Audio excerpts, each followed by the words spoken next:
Hey, my name's Gordon Moore. I know a bunch of you, and I've worked on the web since the web was new, web development environments, websites for collecting community metadata. I put on mute when I put on the table. Oh.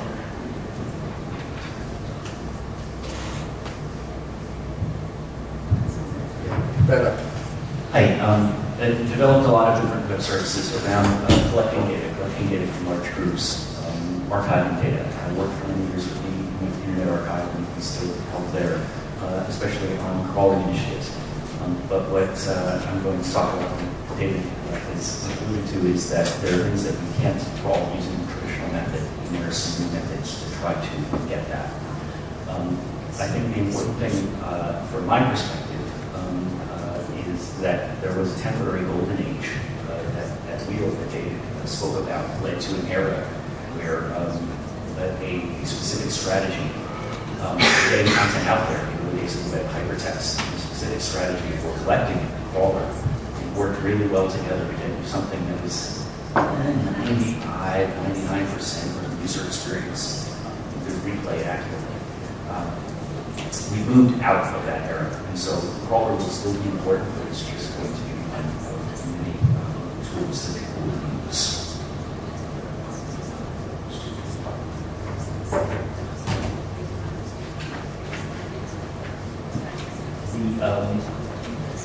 Another cycle that we're experiencing is the fact that there's often an explosion of variability and contraction to what works.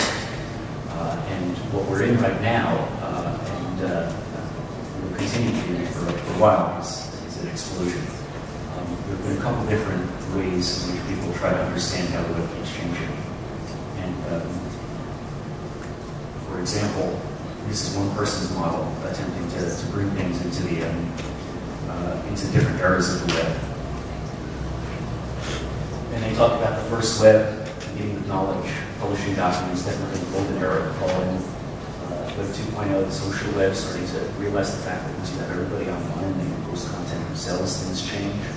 You can view the web now as going into higher levels of knowledge management and representation.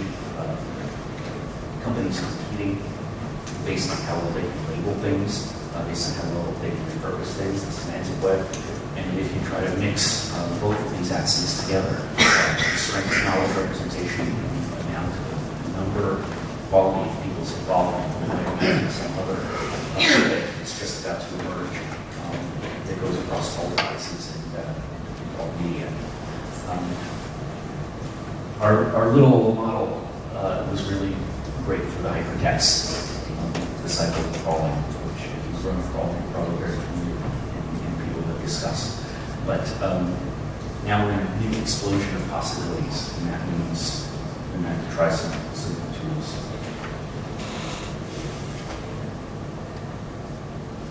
So what are some of these other tools? Well,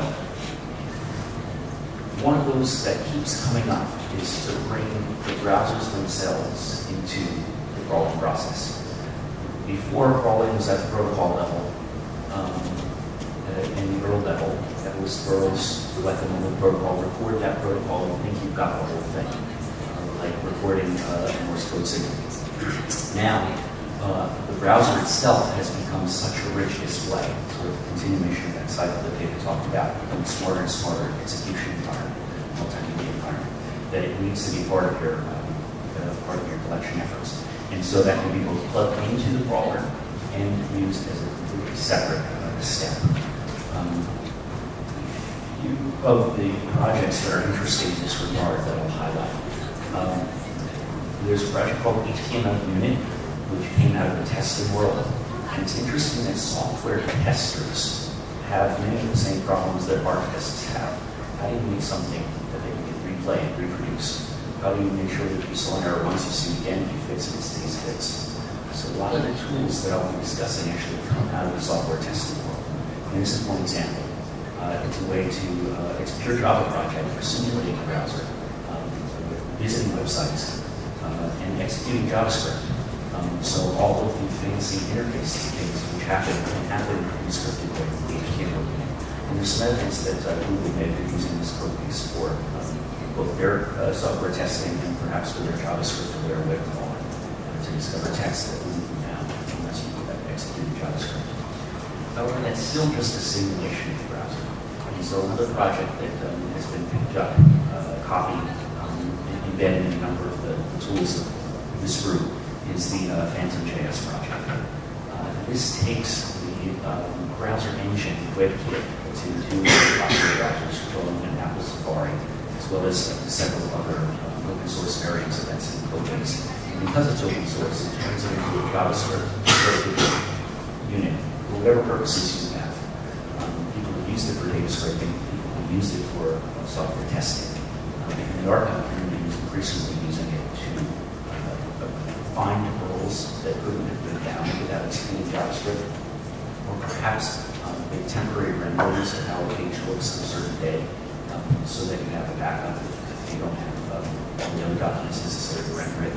Some of the projects within this community that are using this include the UK Web Archive, the Web Archive project. They've added an extractor to the Heritrix module. To Heritrix, which allows you to discover roles in some external process. Phantom.js is the most common way to do this, but you could potentially plug in other implementations as well, where people would use that same Phantom.js approach with other browser functions, which could be important. At the archive, with some sponsored work, we created a similar module and similar set of JavaScript tools for interrogating pages of JavaScript. And we tend to use this in experiments so far with the Heritrix web browser. And it can sometimes discover more URLs if you're using both the traditional web browser, both the traditional crawler and the web browser together, and having each of them visit URLs that the other ones discovered. There are some numbers that. So on one of our focus crawls, a comparison was done. What do we do with the traditional crawl? What do we do with a crawl which only uses the browser for the extraction? And what do we use both of the data extraction in the same crawl? And it turned out that there were some things that were discovered only by using both. So that goes to show, again, that we're talking about a toolbox that has to be combined. And some of the reasons why that would happen is that the crawler has a number of tricks built into it over the years, and tries to get every format, tries to pull things out of every format that we can discover, and thus discovers new worlds. The web browser is ideal for things that are expected to get user interaction, and if the tool is good enough with its JavaScript, pretending to click on things, to find everything, then it finds this whole other set of links. But it would be hinting in style sheets, things that are expressed in ways that one heuristic discovers and the other does not. That only a combination of the two serves to find. And of course, the INA France has a tool that's based on JavaScript. Bantumas, David's project, and did a very similar thing. And additionally, it just realized this when I was talking to David on Monday, does random clicks on the page as well. So to find things that might not even be clear from the stated structure of the page. So we find ourselves adding yet another factor to the collection. In the open age of hypertext, and it's all laid out in a static list where here's a manifest of what you need to get. Once you start executing code, you have to hope that you find the right paths. But on the chance that you might not find the right paths, you can also take a spray approach. Automation allows you to do that, and in some cases that improves what you can retrieve. So using browsers under the control of other scripts, or even under the control of a traditional crawler, is a way to help patch up some of the things that are missed as the web. Another set of capabilities that people are now exploring is directly crawling APIs and then storing the artifacts of those APIs independently of pages. One interesting effect of web and hypertext is that application development has changed to become more web-like. And so even as we suffer from the fact that a full application inside a page is hard to archive in all its states and permutations, we get a little bit of a benefit back because the way people are building applications now tend to use hypertext-like interfaces on the back end. There's a style of application development and API development about RESTful APIs, where you try to copy the lessons of HTTP and say everything has an address. You perform certain well-characterized retrievals and mutations on those addresses. And your URLs try to fit certain patterns. And so while there's been an explosion of different ways of approaching this, there's also been a little bit of consolidation, where a lot of these JavaScript-based applications are using very similar backends, so much so that there's a whole explosion of companies that are offering very similar RESTful JSON object API backends, so that when you want to make a modern web application, you can kind of run the backend yourself, or you can farm it out to a company that will run that backend for you. And all of them will fit very similar role conventions, very similar object model conventions. And that starts to create in the data space linked data via the fact that maybe you could walk those structures the same way as you walk away. Whether or not this trend will ever bring back as much uniformity as we had in, say, HTML, that's to be seen. It is a source of hope. This even goes for people like Facebook. They advertise their massive APIs. If you're willing to work on their terms, or you have the right to collect and otherwise, you can get long lists of things related to certain topics. You don't get them in the modern. You don't necessarily see the filter in there applying. You don't see Facebook as it were when you are visiting yourself. You don't necessarily see what interface experiments they're running in their A/B tests. You don't see the editorial selections they make, but you can get bulk information into this era in the native format that the Facebook apps themselves are using. And one potential approach, there's actually a company as well in North Carolina called Archive Social, which is doing this sort of API archiving. It requires a little tweaking for each individual site, but as long as there's a certain amount of centralization of key sites that you will know that you want to use great, it gives the options to do this. And then they present it back to people in an interface which is familiar to them from social sites. So just like there's an immense expansion in the way user interfaces look, there's now certain patterns that feed these certain shallow comment threads that are repeating over and over again. And if you have a series of artifacts straight from an API that have a data model made to be displayed in that format, well, then you can display a lookalike interface later as a way to browse those artifacts. It may not be a photo-perfect example of what people were experiencing in 2013 when they were interacting with these sites, but it may give a much better ability to present artifacts in the way that users are expecting them, even if it's not a picture-perfect copy. And so it's a technique to use to adapt to the way things work. Which brings me to what if you do want visual perfection, but not necessarily functional perfection. And that leads us back to the whole series of possibilities, which are recording someone's experience. And this is, of course, something that we use in many media. To some extent, there are people who are crawling the real world right now. Right? Is anybody crawling the whole world, the physical world right now? In addition to any sort of sensors or satellites, of course,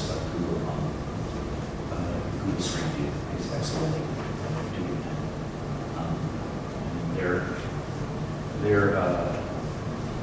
Their cars are like little crawler threads of the real world. Their cameras are taking pictures. And while you can't reconstruct every path through the world there, you do have something which is a immense value. And there's only growing value as they repeat the same paths and allows comparison over time. Of course,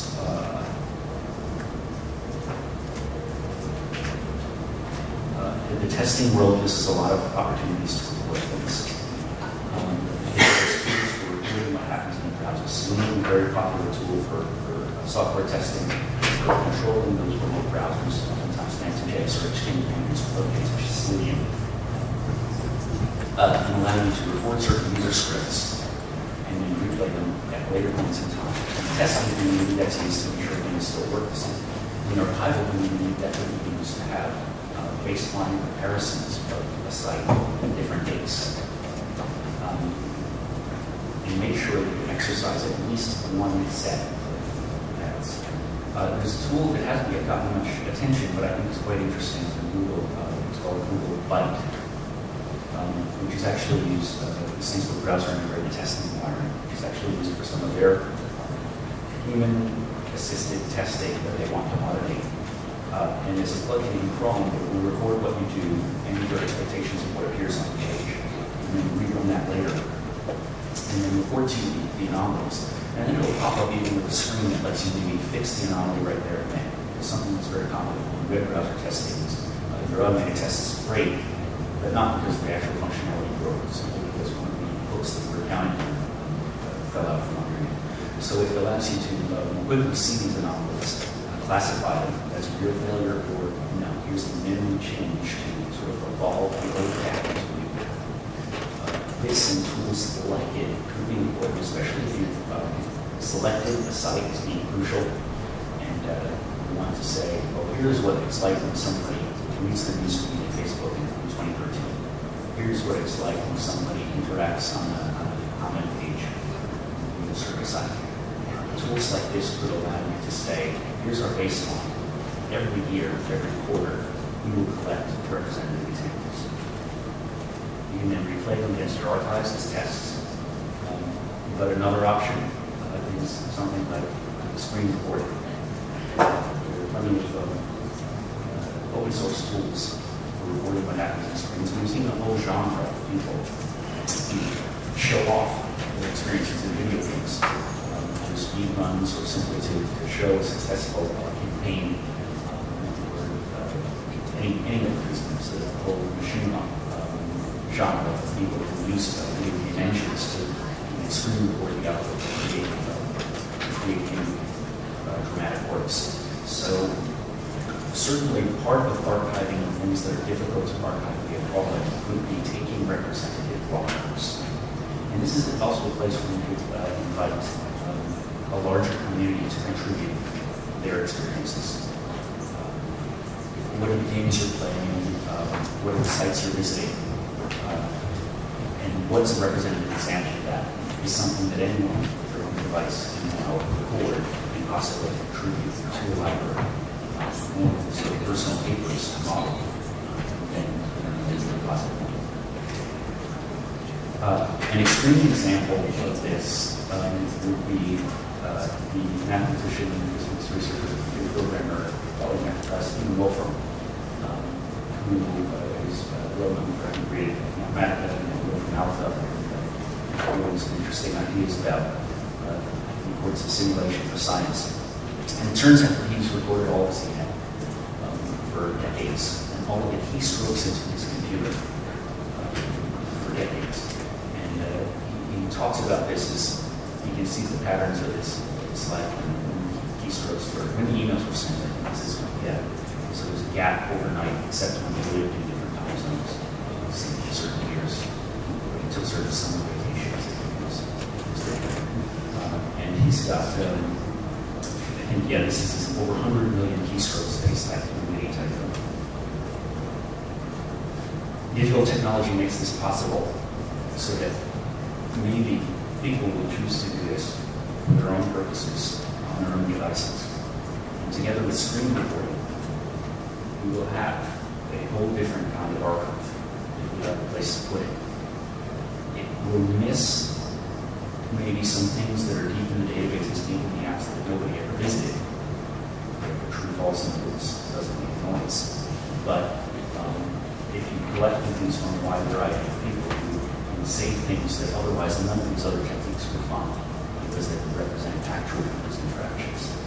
And of course, the privacy implications are a little bit not completely voluntary or staggering, but there's also a potential for someone who wants to provide clips of their own usage and make sure parts of their own experience are safe. More people do want to do this. It provides them an option. Somewhat, there's one other similar example to that.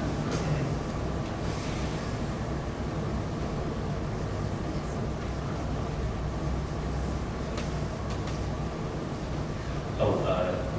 Just, you can view this as Stephen Wolfram's own cache of his life.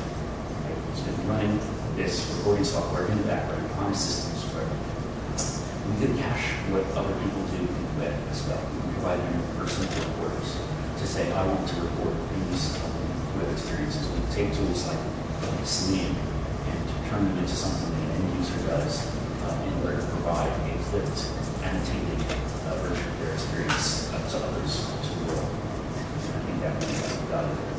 When looking further off into the future, or if you had something that was incredibly understood to be important today, and you have the resources to do it, you would look at something that involves whole system process. Say, we want to visit your data center right now, take an image of everything, take an image of the hardware, take an image of this, and at some point in the future, we'll be able to rewind it exactly as it was today in virtual location. There are certain trends in computing which make this easier over time.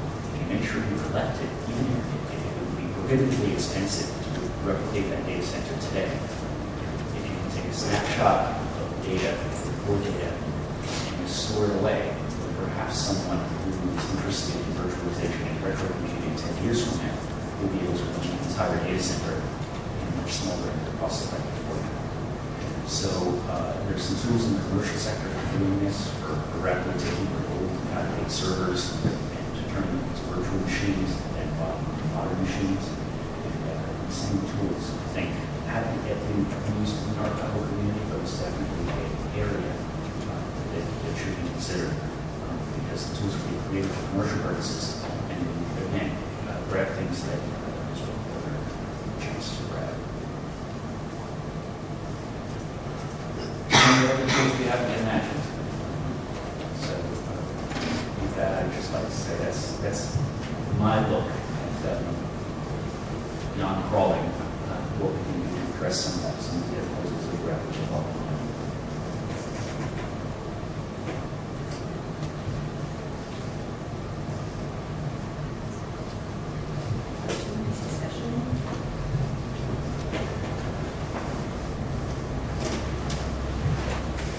This isn't necessarily a question, more of a comment or observation. Yesterday I had said something about the idea of thinking less along in terms of archival research as a model for thinking some of these ideas of thinking more like anthropology and ethnography and archaeology. And the first thing I thought as I was listening to you talk was this isn't archiving, this is virtual ethnography. This is collecting, this is field work, this is collecting field notes. I'm teaching a class right now about fieldwork in social media, and every tool that you mentioned is what we use to collect fieldwork. And so I'm not really sure where there's, now that I'm thinking this isn't archiving, it's all the same thing, right? So collecting field notes, collecting fieldwork, all of this stuff, you keep it, you go back to it, and so where maybe the lines between these things are blurring. And I'd say automation blurs the lines because it's collected automatically. All of a sudden, the documents from this people need to for us is valuable. And that was a favorite metaphor of an early advisor to the Internet Archive, release data. We developed a really crawler that is also inspired by his research group was called digital archaeology. So, yeah, many new words for the overlap, for the union, for the new ways in which disciplines stood up.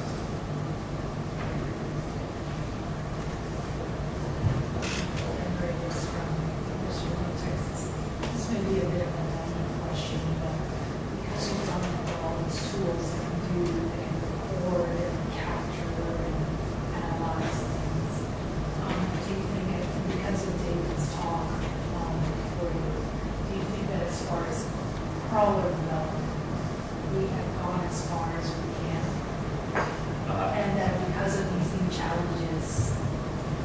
crawlers, we are looking at the possible obsolescence of crawlers in the future.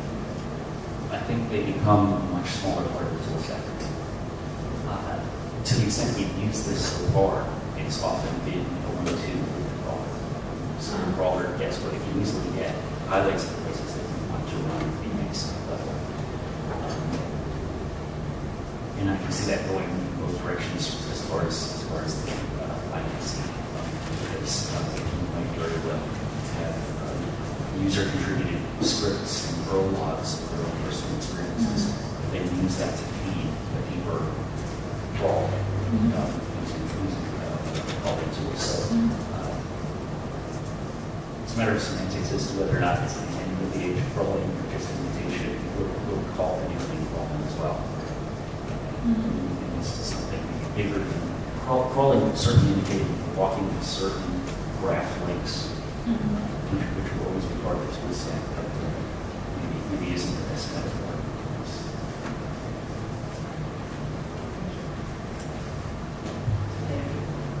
Yeah, I'm continuing my role as putting out history.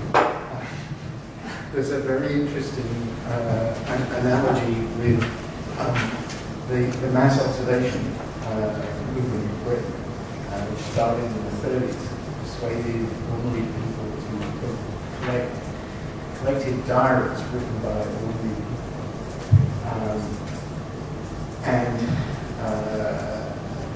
Ran, I think, until the 60s and was revived, has been revived again since the early 80s. And it's massobs.org.uk.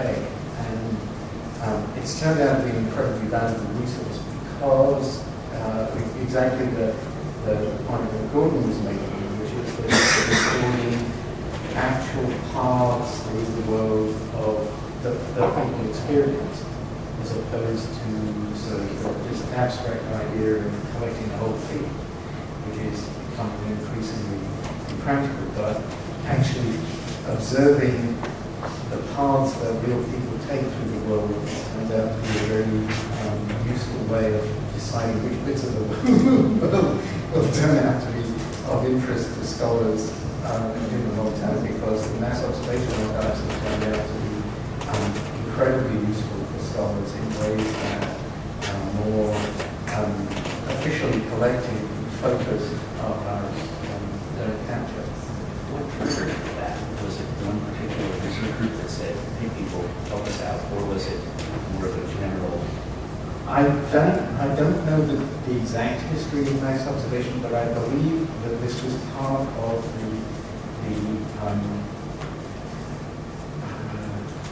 the rise of social democracy in the mid-30s as a response to depression and so on, and the feeling that the experiences of ordinary people were not being reflected in the political structure. But there's been a lot written about, I certainly haven't read it all, there's been a lot written about mass observation and background to it, so and I think this would be cast an interesting sidelight on the kind of strategies that we can employ going forward. And there's a little bit of a movement in this direction now, named quantified set. Exactly. Although that tends to be a more sort of abstract view of what you're collecting than the very personal diaries that mass observation people wrote. Oh, the other thing that turned out to be very important about mass observation was that the diaries were completely anonymous. That guarantee that they gave people was very important in encouraging people to submit more interested. So I just wanted to do a quick show of hands on how many organizations are using diverse methods right now. They may not be coordinated at all. You might have, submission happening in one corner of your organization to address kind of what you're seeing in a digital context versus just a traditional crawling of the web from a web archive perspective. obviously, Ina's doing that in a high way. Internet Archive is. Are there other organizations that are engaged in hybrid collection? Internet Memory Foundations. I guess it depends a little bit where they draw the line. We, for instance, like ebooks are available on the website. We realized calling systems isn't going to work with the university. I would include ebooks. I think we should, start thinking of these things more holistically. So yeah, automate ebooks for sure. Yeah, we do that too. Okay, so quite a number. We are basically experimenting. So our approach is that we pass the URL to browser interpret, and then serialize DOM and store that serialized HTML into WAR file. We are using browser, so Okay, so that's kind of absolutely. How many of you are actually using traditional crawling methods to go out and collect PDFs, for example, but then extracting them out and sort of assembling them in alternate collections and trying to catalog the characters? Not so much. It's happening quite extensively at the state archive and the state library level in the United States. Yeah, I guess, so we originally had this very fundamentalist approach to collecting the journals, which was that we thought it was important to collect them from the web so that you got actual user experience complete with the look and feel that the journal has provided. So, and we pretty much immediately ran into blanket refusal of some publishers, in particular Elsevier, to allow us to crawl their website. And we were baffled by this until we actually found out what the reason was. And unfortunately, I can't tell you what the reason was because it's under disclosure from Elsevier. But so we had to build a hybrid model where we collected from the web the journals and ebooks and so on that we could, and then for the ones that we couldn't, we negotiated with the publisher for FTP access to the source, and we have techniques for republishing from that source in a way that makes them look pretty awful, but at least we get something. The problem is that those two techniques don't fit together very well. It's hard to produce a unified view of our collection. Even if we were allowed to show most of the stuff that we got as source,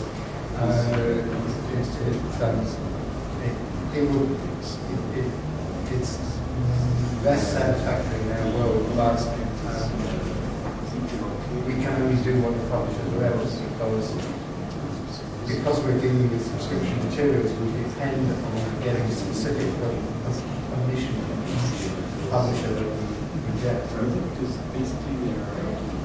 So I'm just saying that based on Texas, we have collections of those pieces and dissertations. And so far right now, I just want to but there is a question has been put as to whether we should crawl the links and contain those PDFs. So we should collect, for example, the references and the reference material that is, for example, in the bibliography of pieces of the dissertation, whether by using crawlers or using reference. So the question is it there? And this one is so different. Another question.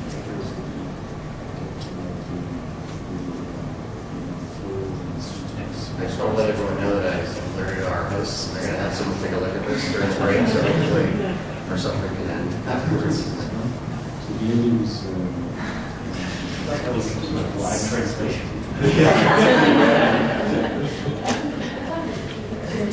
Yeah, we're hearing how that goes. Yeah, so it sounds like there's this problem by hospital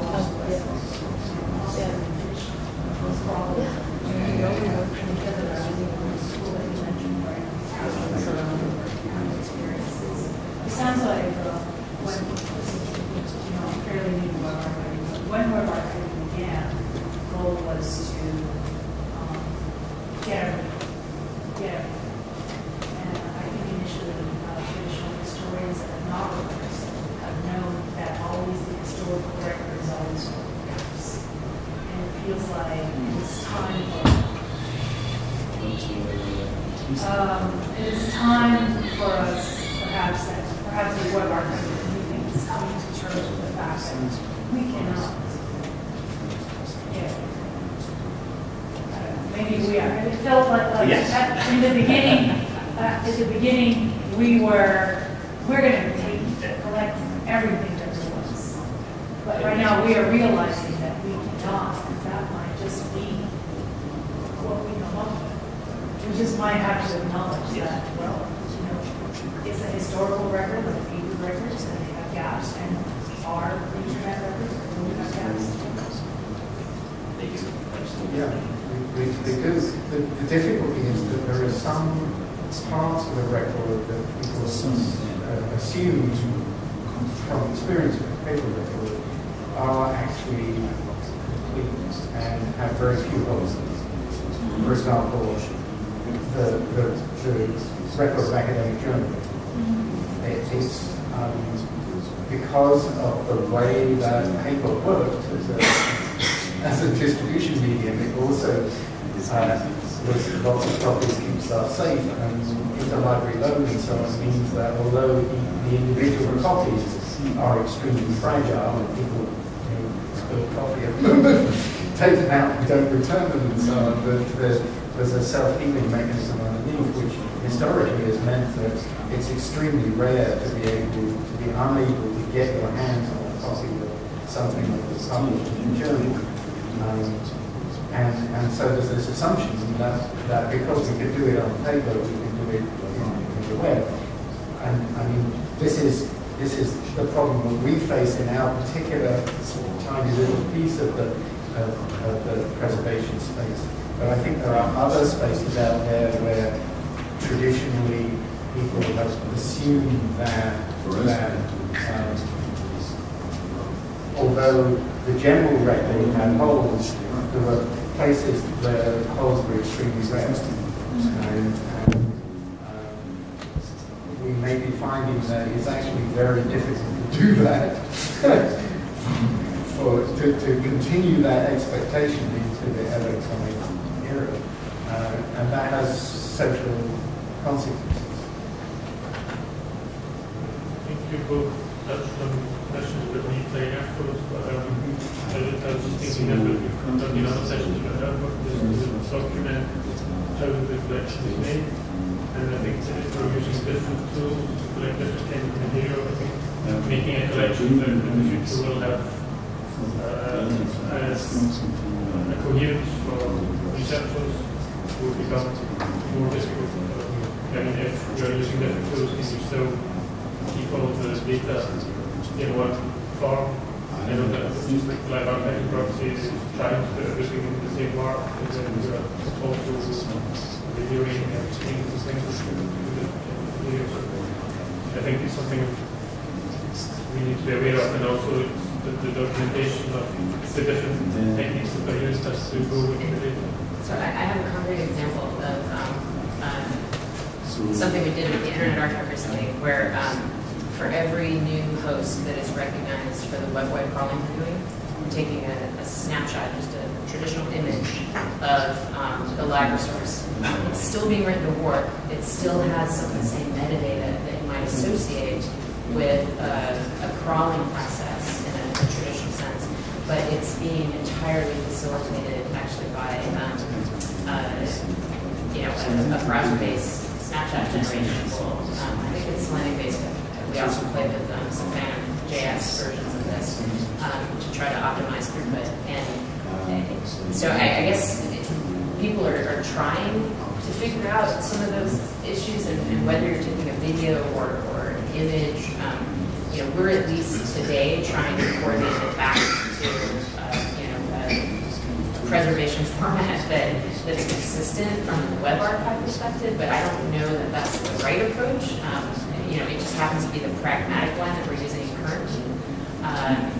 But I think that's a very, very important point whether you're just trying to facilitate access or you're also then trying to give information for researchers to understand what they're looking at, how it was related to other collection activity that may or may not have been happening, was it even in remotely the same time frame? Because in some of these techniques, the efficiency and the throughput is incredibly poor relative to what you can do in terms of maybe a traditional harvest life cycle.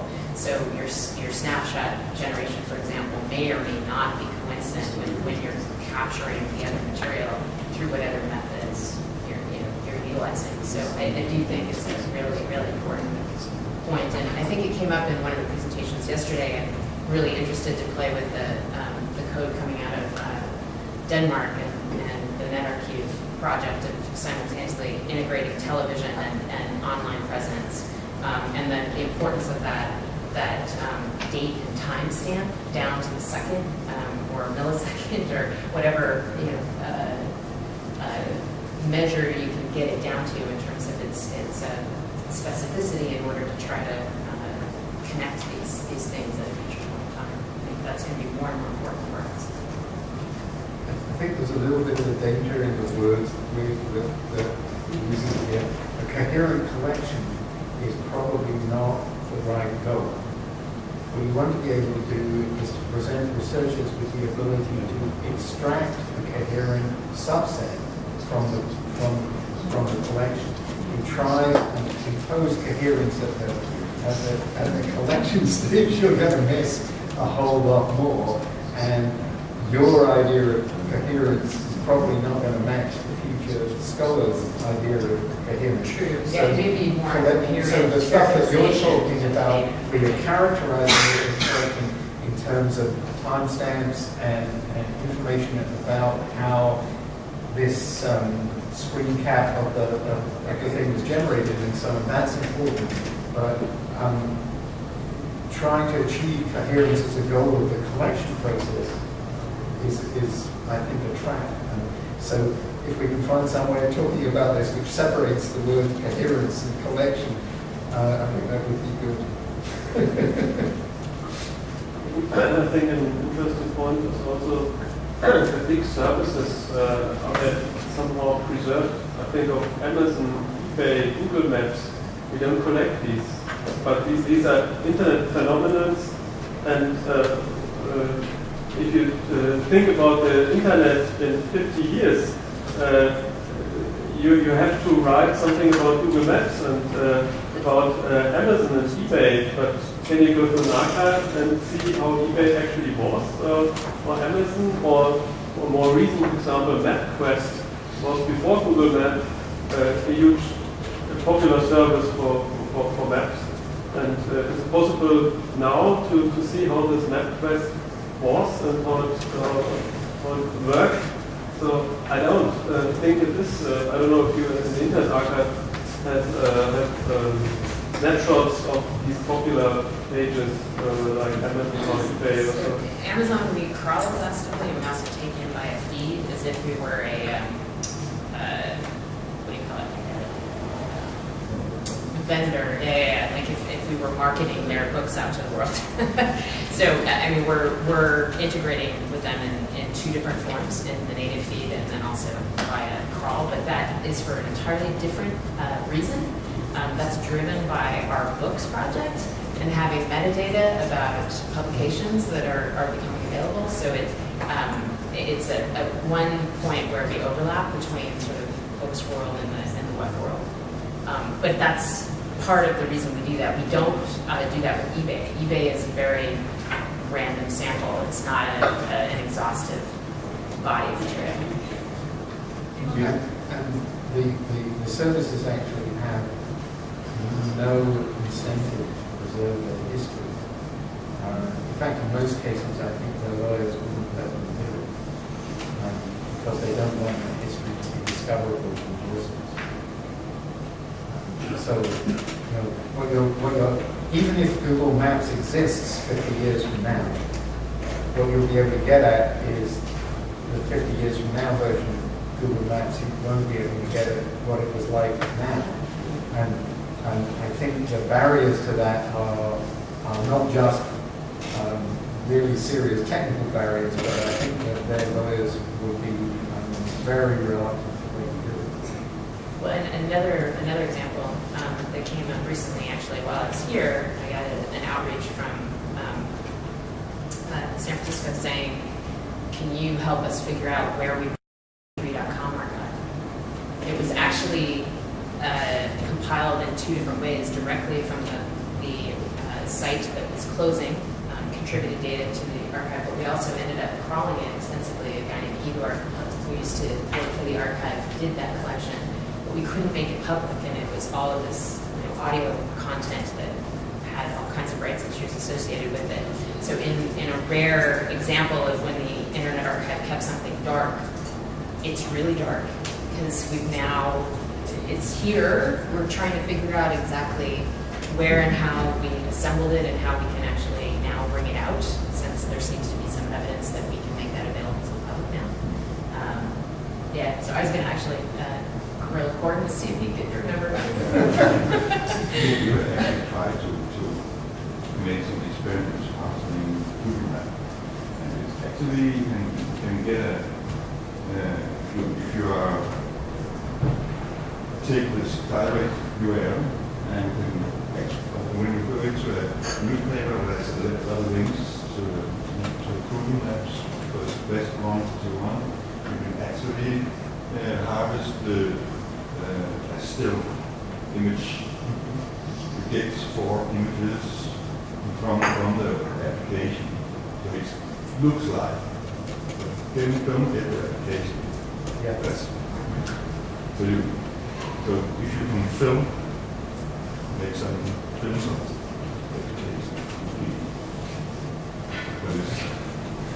I have to say that Christy's example is a wonderful example of what I've been saying about dark archives, which is that you have to keep pulling stuff out of them all the time, because if you don't, when you actually need to, it's not going to work. Because we have run into that problem too.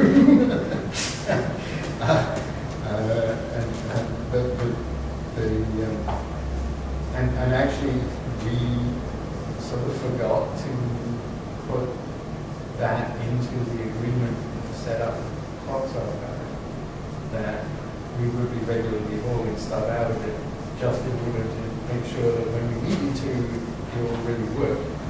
And so we haven't been doing that as frequently as we should have been, and we've run into problems. You have to keep doing this on a regular basis, even if your archive is completely dark. So I'm just noting the time. It's actually, we're up to the break. So we're going to take a break until 11 a.m. Oh, sorry. Mary has one announcement she'd like to make before we break for coffee. Thanks, Elizabeth. Just to say, before you want to be part of the DA, coming out of the strategy breakout groups, this is top priority on the way back, that's come out to this. What I wanted to say is we're likely to be funding a position to manage the development